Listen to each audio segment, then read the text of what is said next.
Hello again, everyone, and welcome back to the front line with Joe and Joe. Joe Pasillo, as always, joined by Joe Resinello.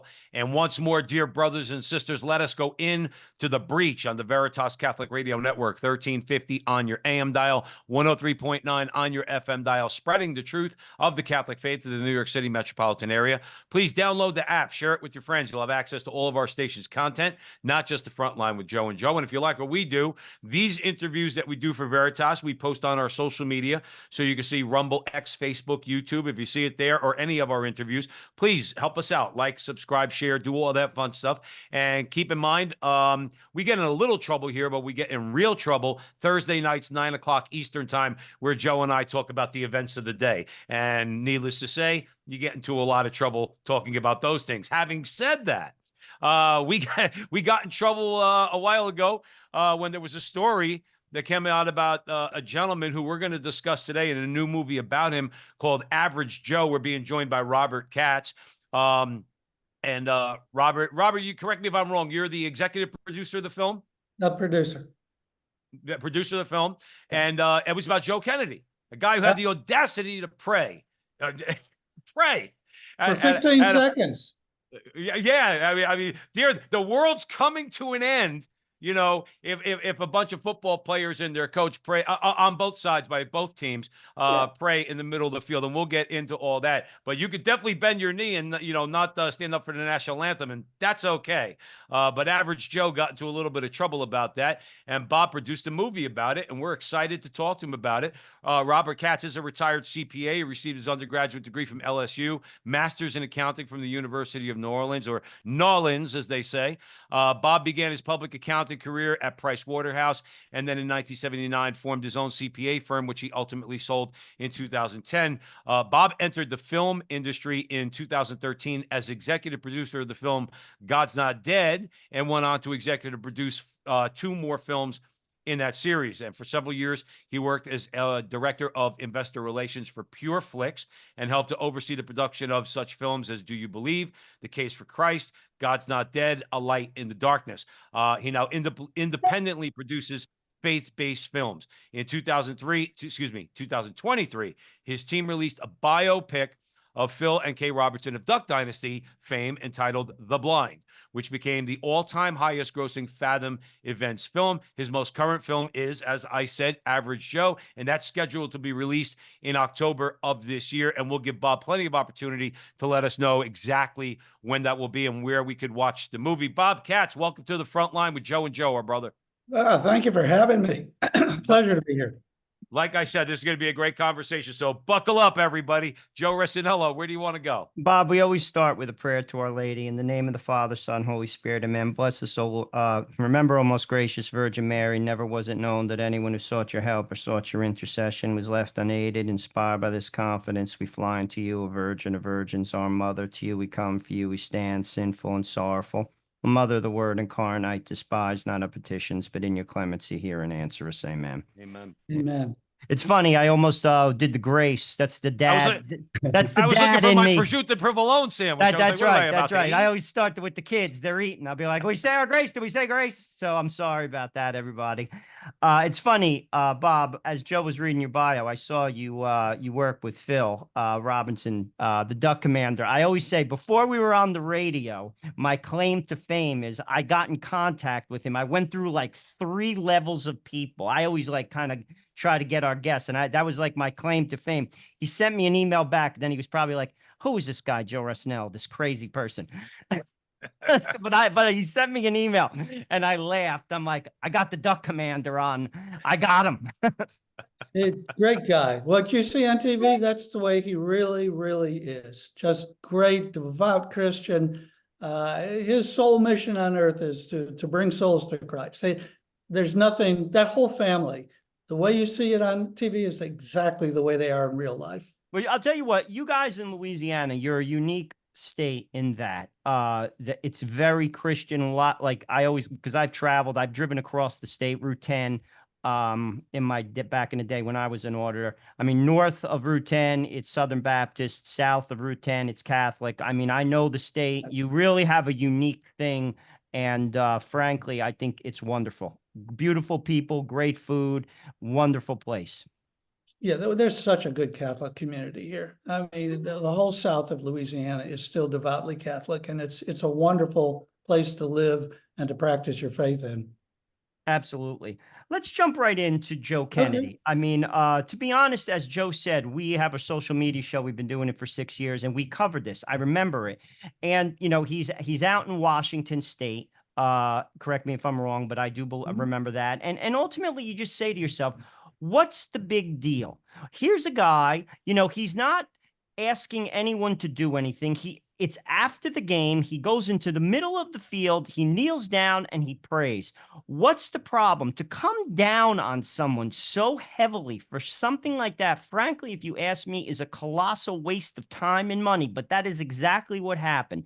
Give us a little background, who he is, what he did. Oh, Joe is, as the title of the movie, he's just an average Joe.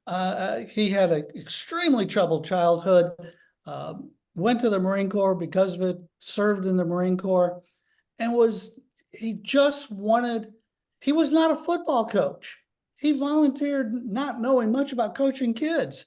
But he wanted to pour into kids that had the same kind of life he'd had, which was a foster home, abused, nobody cared, fighting for everything. He wanted to pour into those kids. And he just made a vow to God.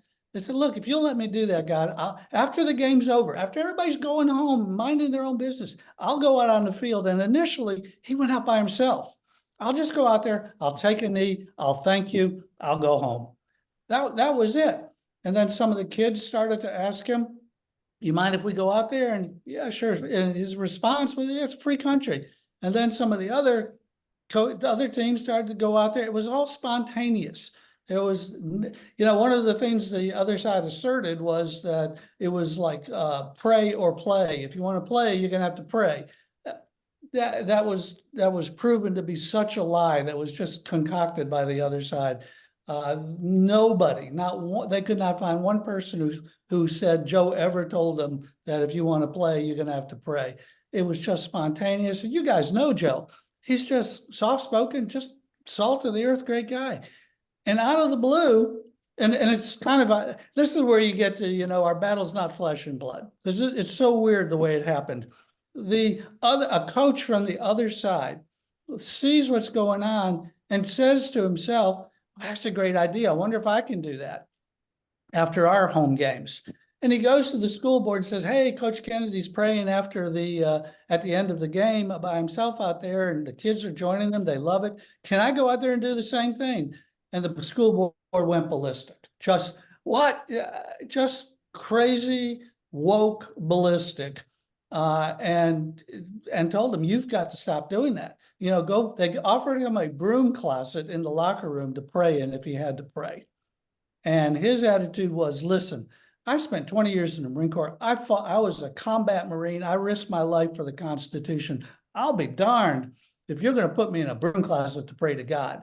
And he just dug in and fought for 8 years, all the way to the Supreme Court twice to prevail. You know what bothers me? Bob Katz is joining us here at the front line with Joe and Joe. You know what bothers me, Bob, is that, and I remember back in the day, I won't mention it because we're our radio station, we're nonpartisan, so I won't say who it was, but I remember a very high level person in the government saying all over again, we have the freedom to worship. We have the freedom. No, I don't have the freedom to worship. That's a leftist construct. I have, under the First Amendment, the right to the free exercise of my religion. That means I could bring it out into the public square. And no, you're not violating the Establishment Clause because a coach works for the public high school. That's just a bunch of leftist nonsense that they contrived at the Harvard Critical Legal Studies Department. The problem is, and this is where I'm going, is that the other side, and there is an other side, all right? They know they could get away with it because they have a willing media that's able to paint a narrative that's not true, like you just described. Pray or play. No. It's completely voluntary, okay? I guarantee you this, and I'll throw it over to you, Bob Katz. I know it's a little bit of a rant. I guarantee if he dressed like a woman and he stood on the sidelines and he wanted to coach a team as the first female coach of that particular football team, they would have said, what a wonderful thing. What a wonderful, the hypocrisy is blatant. The anti-Christianity is blatant. And I'm so glad that you made this movie, and you're making other movies with your production company, because this is how we fight against them. This is how we push back. Talk about that a little bit, if you don't mind, Let Bob. me tell you why this case was so important. The reason, let's call it the other side, but I want to circle back to that in a minute. But the reason, there was something called the Lemon Laws. They were a precedent set by the Supreme Court in the 70s or 80s, I believe. And it, in effect, outlawed, you can't put a Christmas tree in a public place. You can't put a menorah in a public place. It gave all these schools, all these government bills, anybody that was so inclined, it gave them a Supreme Court decision to go ahead and outlaw religion. And this case, the most powerful thing, and we talk about this towards the end of the movie. In fact, Willie Robertson comes on. I don't want to give too much away, but Willie comes on and explains the Lemon Law. This case overturned the Lemon Law. So now, if you're a Christian, if you're Jewish, if you're a Muslim, you can express your faith in public places without fear of going through what Joe went through. Yeah.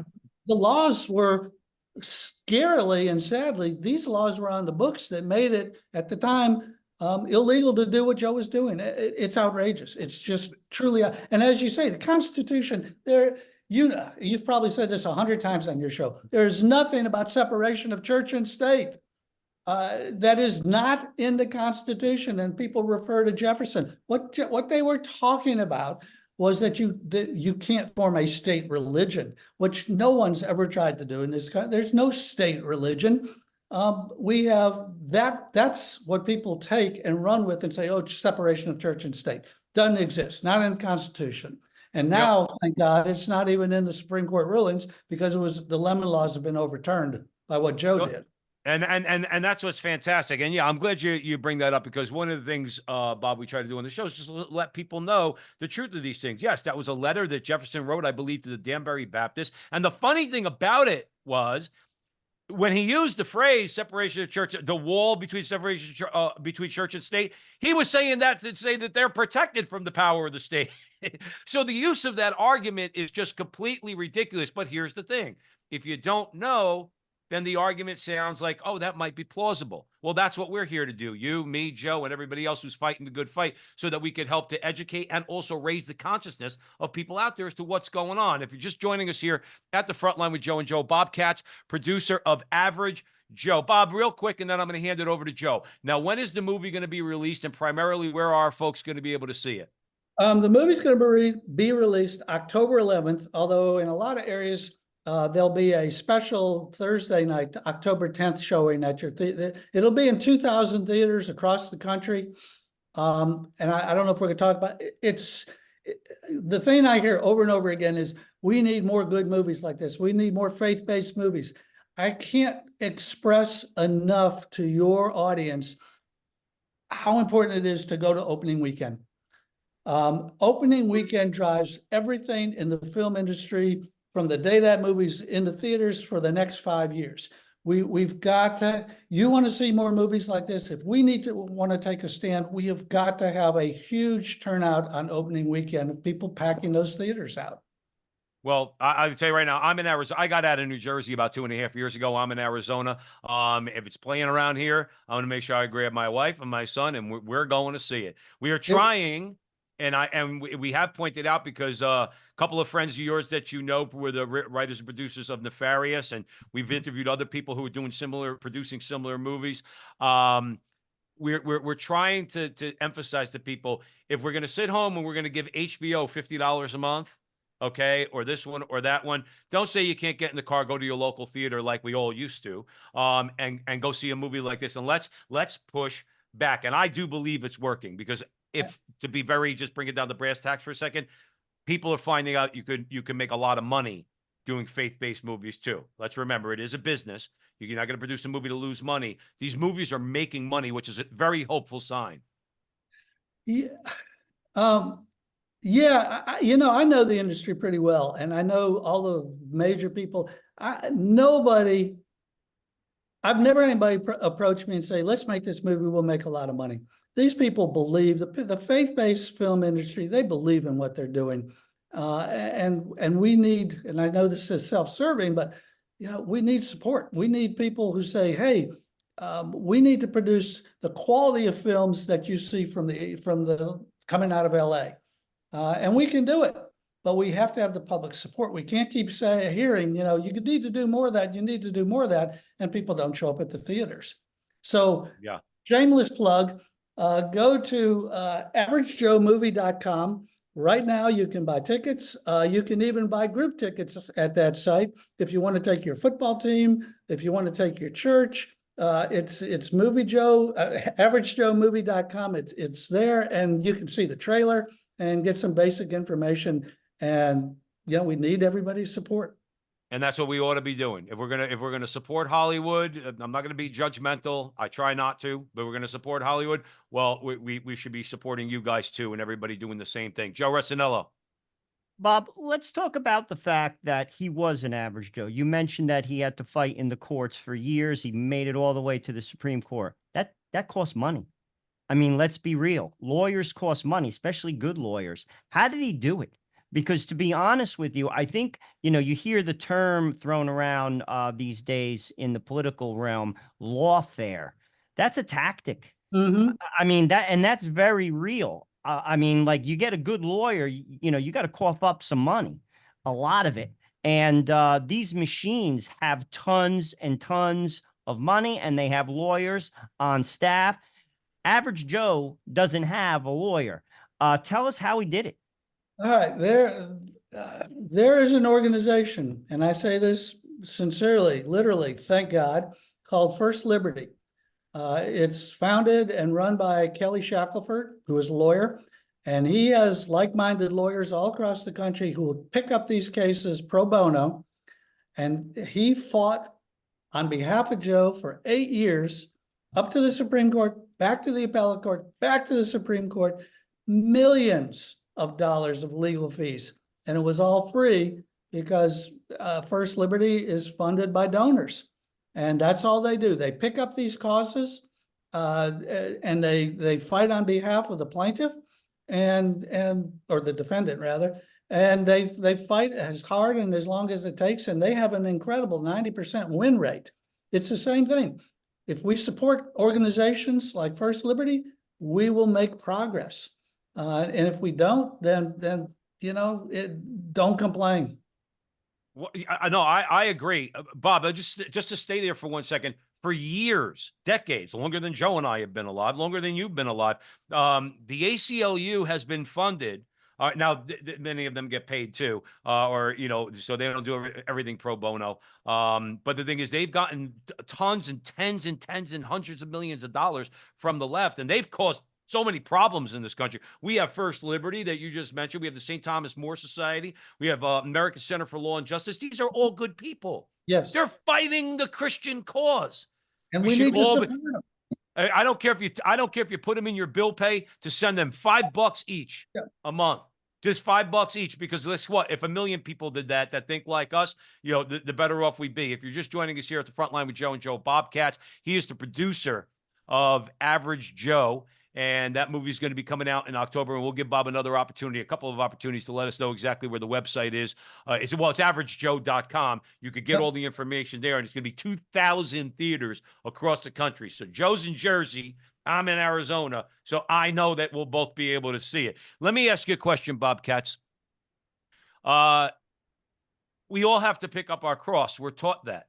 Jesus says you have to pick up your cross, okay? Now, crosses come in a variety of different forms. Joe Kennedy, this is a major cross for him. As you mentioned, I can only imagine the stress this man was under. But aside from that, I bet you it cost him a pound of flesh. Talk about the sacrifices that he had to make in taking up what Christ said in picking up his cross. I think our audience would.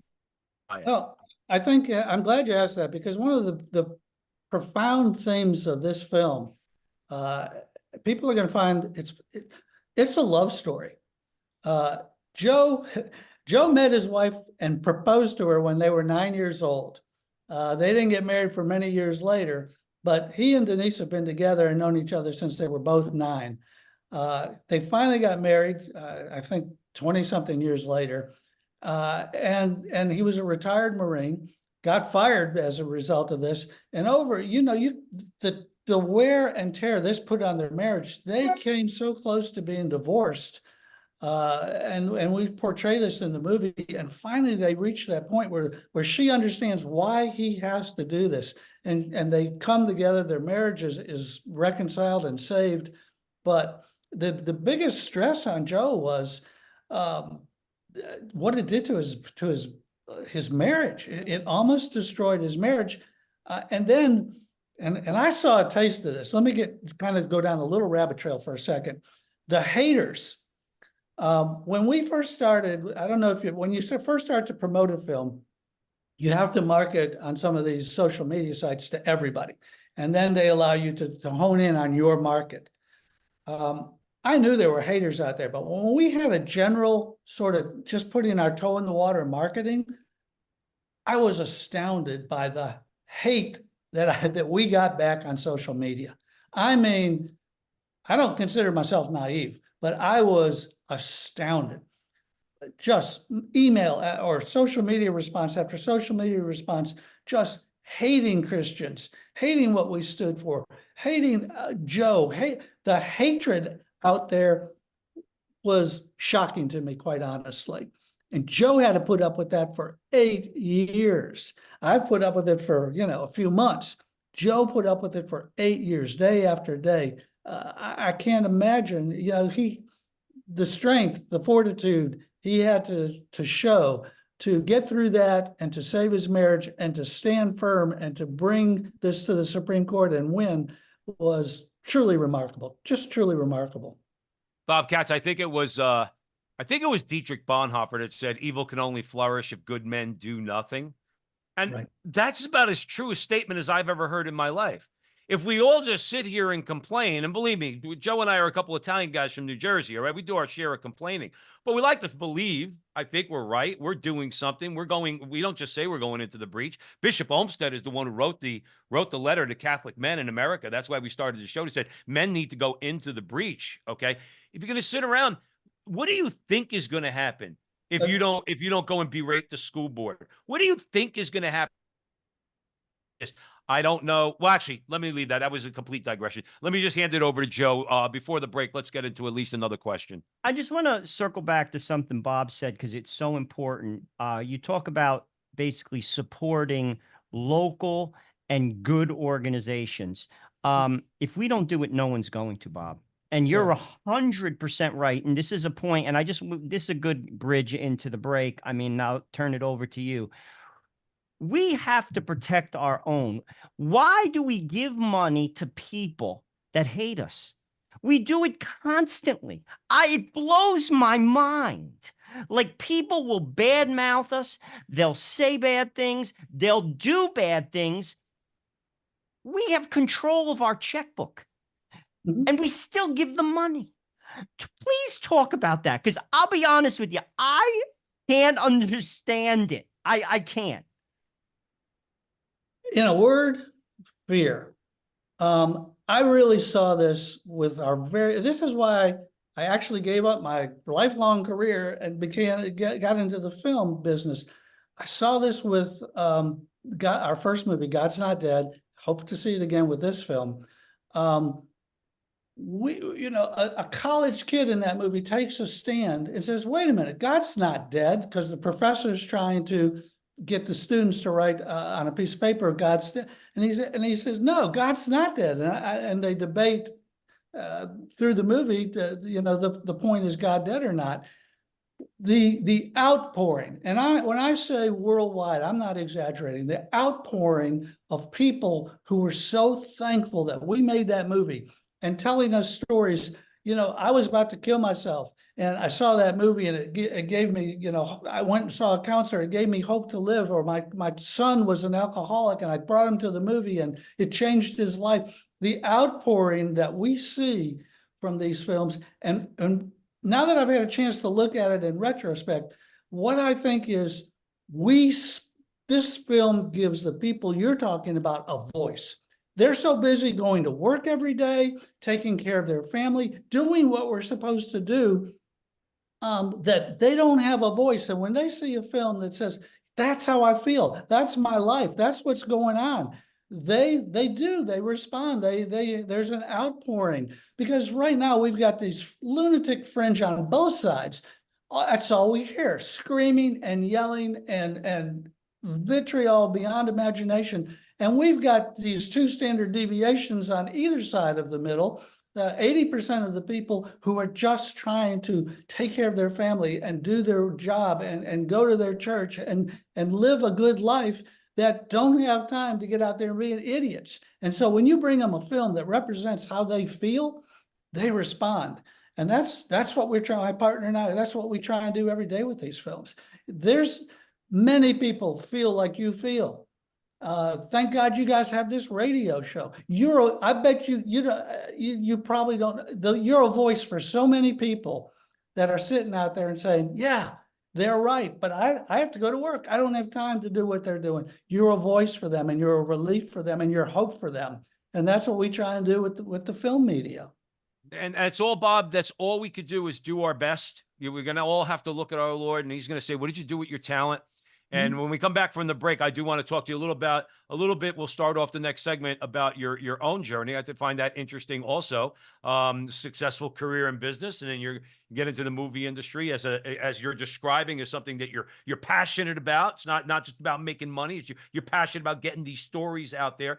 So we want to talk more about that. I will say this, just as an aside, this is not going to make me sound like too much of a Christian man. When my son's 15, if he ends up going to college and takes a philosophy class, if he has a professor like the one in God's Not Dead, that professor better go running for the hills if he tries. But my son's a little 15-year-old gorilla. You're not shaking Jesus out of him.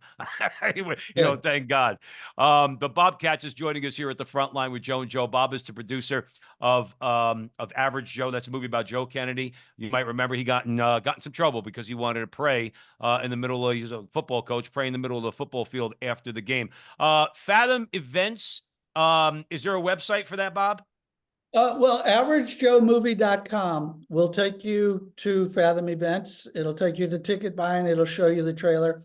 So everything that hopefully your audiences would be looking for is at averagejoemovie.com.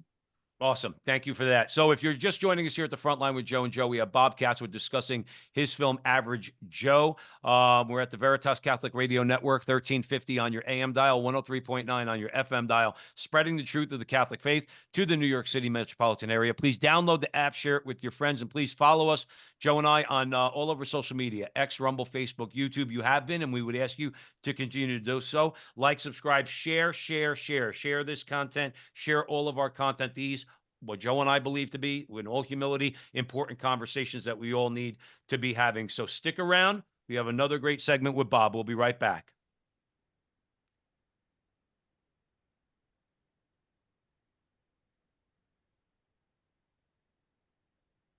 Welcome back, everyone, to the front line with Joe and Joe. Joe Pasillo and Joe Resinello. We are way in the breach on the Veritas Catholic Radio Network. We're having a great conversation with Robert Katz. He is the producer of Average Joe, the story of Joe Kennedy, which we're going to be talking more about. Bob, we left off the last segment. I wanted to ask you a little bit. Now, you were in accounting. We said that you owned your own company. I imagine pretty lucrative. But now you left that to produce movies. Talk to us a little bit about your journey. Strange journey. I was actually born and raised Jewish, so it's a very strange journey.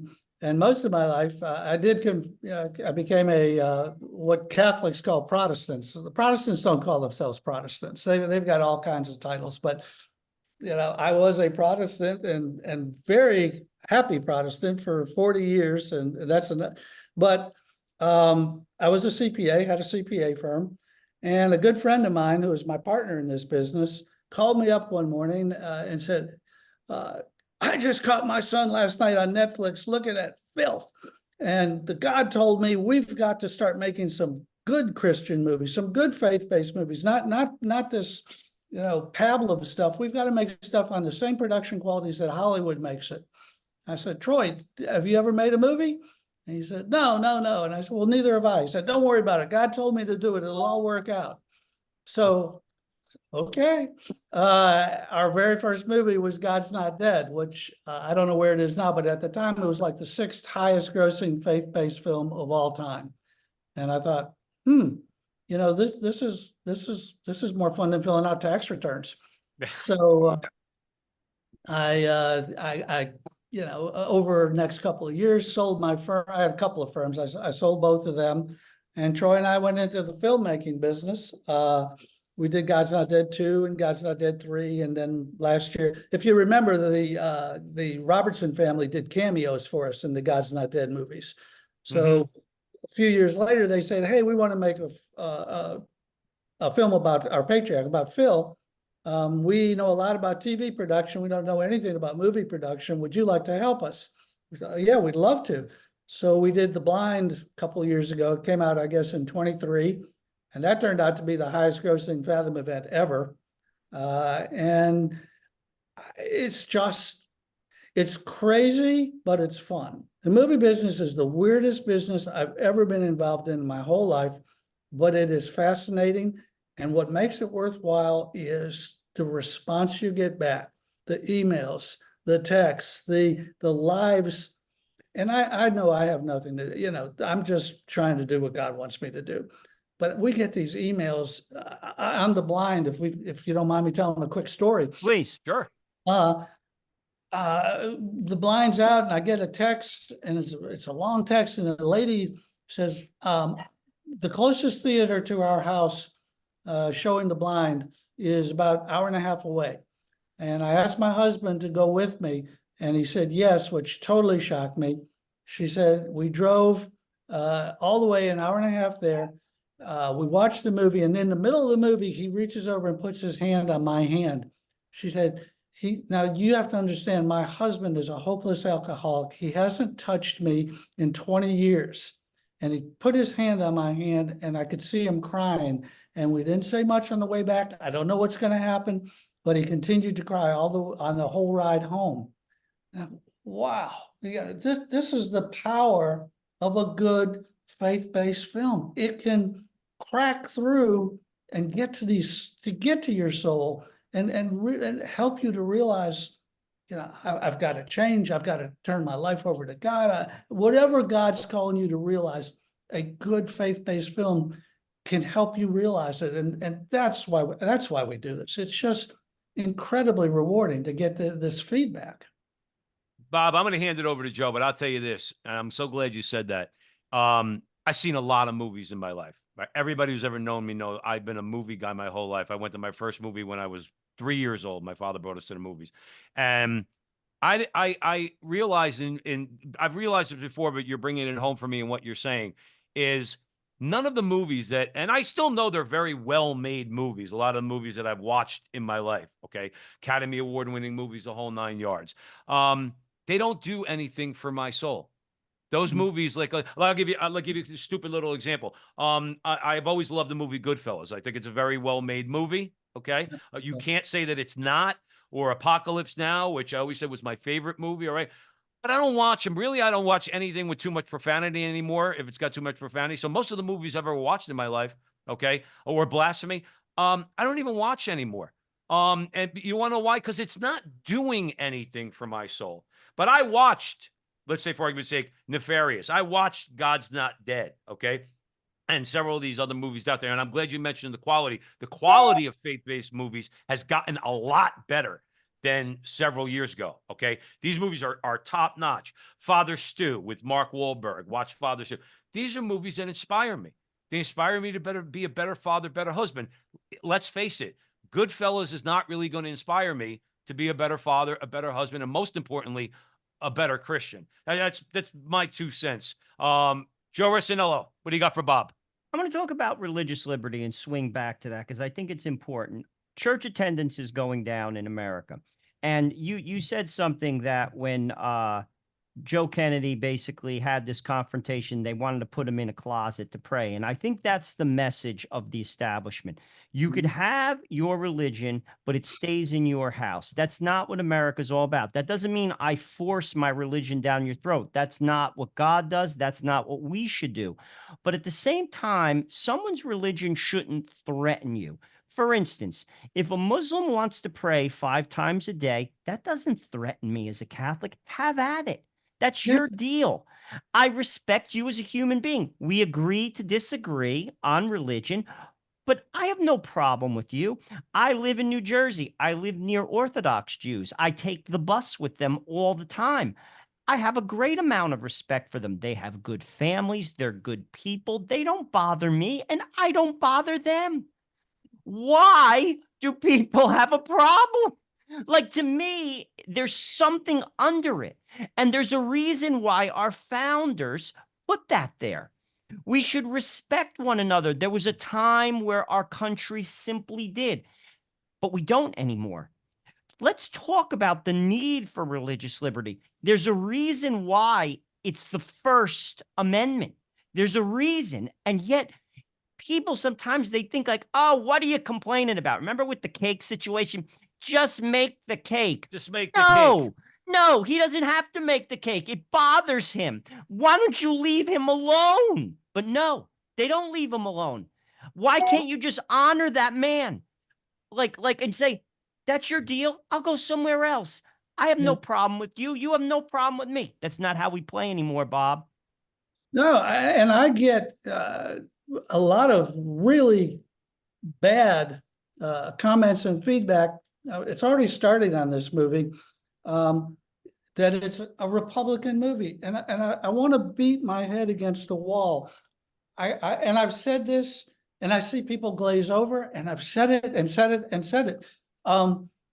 The First Amendment does not belong to the Republicans.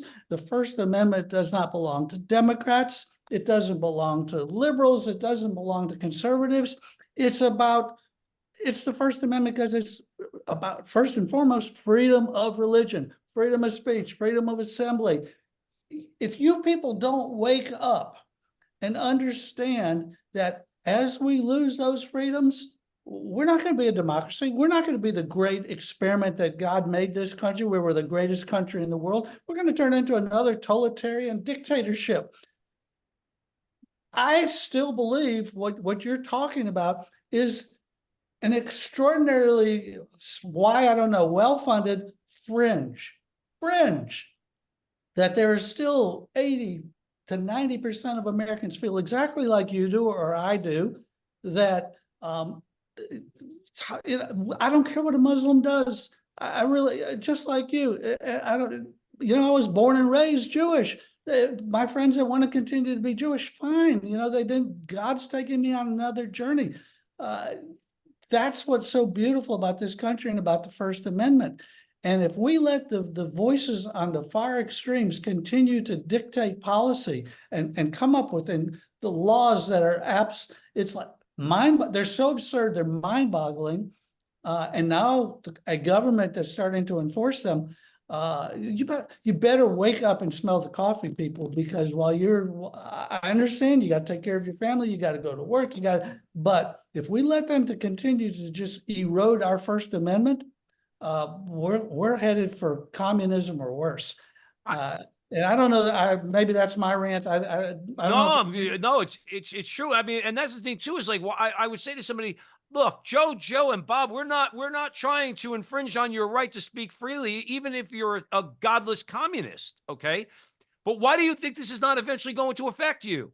Why do you think that somehow, some way because if you're in favor of this now, if I can't get out into the public square, again, we're talking about the public square. I don't worship in my house, even though I pray in my house. I go out into the public with my faith. Again, not wearing it on my sleeve, but everybody knows I'm Catholic. And I do that, let me say, relatively without fear. Okay. There's some crazies out there, so you always have to be on guard. The thing is, why do people allow themselves to be talked out or convinced that your right to free speech is nothing is absolute, but it's about as close to it as you could get. You can't, as we know, you can't yell fire in a crowded movie theater. All right. But if I want to say the most atrocious things, hell, even if I want to lie in public, okay, now that might be a sin, but if it's a lie, I still have the right to say it. And if you have the right to call me a liar, why do people allow themselves to be talked out of what is your God-given right? Let me tell you an interesting story. Please. You got me wound up now. That means we're doing our job, Bob. The Blind, the movie we just did. Few people realize that the two leads, the Phil and the Kay in that movie, they're both from England. Now their accent, their Louisiana accent was amazing to me, but as soon as we cut, they go back to an English accent. Why are they from England? Because we couldn't cast any U.S. actors to play Phil and Kay because they were so terrified about the pushback on their career, what Hollywood would do to them, what the woke world would do to them. They were afraid they'd never work again. We could not get U.S. actors to play Phil and Kay. That's amazing. I had similar problems with not as bad, but I've had similar problems with Average Joe. I've got people who are in the movie who don't want to promote the movie because they're afraid of what it's going to do to their career. And I've talked myself blue in the face. This is not a political movie. This is your First Amendment. Do you understand? This is your First Amendment. This is freedom of speech, freedom of religion. And they're just terrified that somehow it's going to be far right or Republican. They've all got their own terms, but it'll hurt my career. And I really just can't, promote the movie or help you as much as I want to. I can't do it because I'm afraid of the effects on my career. It's lunacy. Well, that's why we should never allow them. I'm going to hand it over to Joe. Bob Katz is joining us at the front line with Joe and Joe Pasillo, Joe Resinello, his new movie, Average Joe, about Joe Kennedy, whose big sin was he prayed as a football coach in the middle of the field after the game. That's why we cannot, Bob, anymore allow them to project, which is what they do. And yes, again, one more time, everybody out there listening to us, this is an us and them thing. We cannot allow them to project on us what it is that they're doing. We are very tolerant. Joe, and Bob are very tolerant. And all the people we know are very tolerant people, maybe even more than we should be, but we are, okay? The most intolerant people in the world are in Hollywood.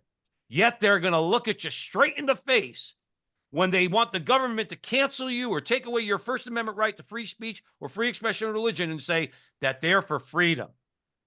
That's a conversation that we could probably have for hours, but let me hand it to Joe. Joe Kennedy was willing to sacrifice, and I believe just like God prepared you to do what you're doing, you had a financial background. He prepared you. I believe that. Many ways he prepared Joe and I to do this. We didn't, this is not our background either, but here we are. But Joe Kennedy was a fighter. He had a hard life. He was in the Marine Corps, and then he had a hard legal battle. He was chosen to fight, but he sacrificed. Behind you is a picture of our Lord Jesus, I trust in you, the divine mercy image. I see it, and I'll be honest with you. Sacrifice is a part of the Christian walk. I think about the things you're saying. People are afraid. I'm afraid. I have 5 kids. I've been doxxed twice. People try to make me lose my job. By the grace of God, I never have. And I'll be truthful with you. And I want to hear your take on this because I'm sure you have put your neck on the line. You have a family too. God will take care of us. God honors sacrifice because he sacrificed everything. And I trust him. I got 5 kids. I got to work, but I trust him. He'll take care of me, and he took care of you, and he's going to take care of you. But I believe when we put our neck on the line for the Lord, God honors that. Talk about that, because I'm sure you have similar thoughts because you didn't have to do what you're doing. Let's be honest. And I don't think people acknowledge that enough. You know what I'm saying? You didn't have to, but you do, which means you do trust God. I trust him. He'll take care of me because he loves us. I have to take you down a path, and you can interrupt me if I'm going in wrong. But I've only been a Catholic for about 4 years. And if you'd asked me 5 years ago, would I ever be a Catholic? I would have just, absolutely, there's no way I'm going to ever be a Catholic. They believe in the sacraments, the blood, the real blood and body. So I'm very content to be a Protestant.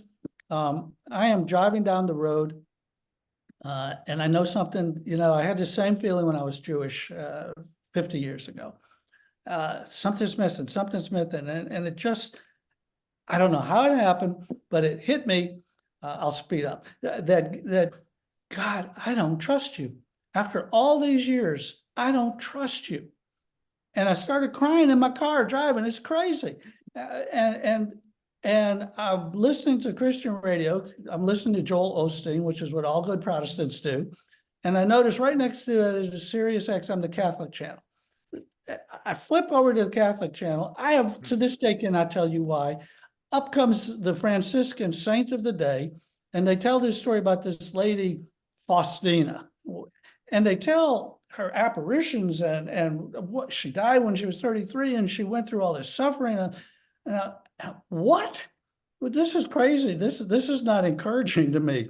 And but I couldn't get it out of my mind. So I went and got her diary, and I'm reading her diary. It's like 800 pages if you've ever seen it. And I'm reading and I'm reading and reading. By the time I finished the book, I went to a priest and said, "Look, I've got to become Catholic." And I say all this. A priest walked me through an accelerated catechism, and we went through the process. And I finally, I was 69 years old, was home. And I say all this to say, to answer your question, was through this incredible Saint Faustina, which I want my next movie to be about, by the way, but through Saint Faustina, it really sunk deep, deep, deep into me. Jesus, I trust in you. Any illusion I have that I'm in control is exactly that. It's an illusion. Any illusion that I have that material things will, it's all one big illusion. Jesus, I trust in you. And I will say, you know, when I was driving, I was saying, God, I don't trust in you. And I was reading her book, and I see the image, and what does it say at the bottom? Jesus, I trust in you. And that's when I knew, you know, this is where God wants me. This is what and something, you know, came into my soul, and I have had a peace I've never had in the 69 years, you know, before, where I can truly, if it seems to be good, if it seems to be bad, it does. Jesus, I trust in you. And while it may appear to me to not be a good thing, you're going to work it together for good somehow. I can relax in that. And he's given me a peace that is truly beyond understanding. That's the only way I can answer your question. Bob, I got two comments. One is Joe and I, when we first started, we interviewed, it's just funny to me.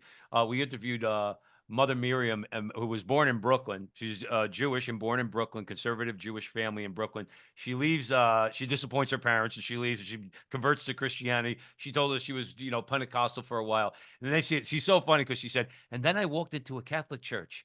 And it's a synagogue with Jesus, and not only did she convert to Catholicism, She's a nun. she became a nun.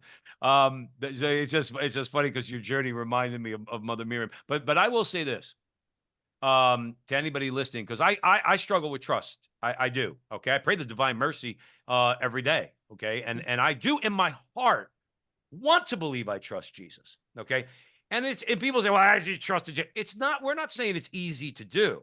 To put it on the line for the Lord and say, well, I trust in you, you got me. But I will say this, and I'm not tooting our own horn. Joe and I have always been very humble on this show. Joe and I both work.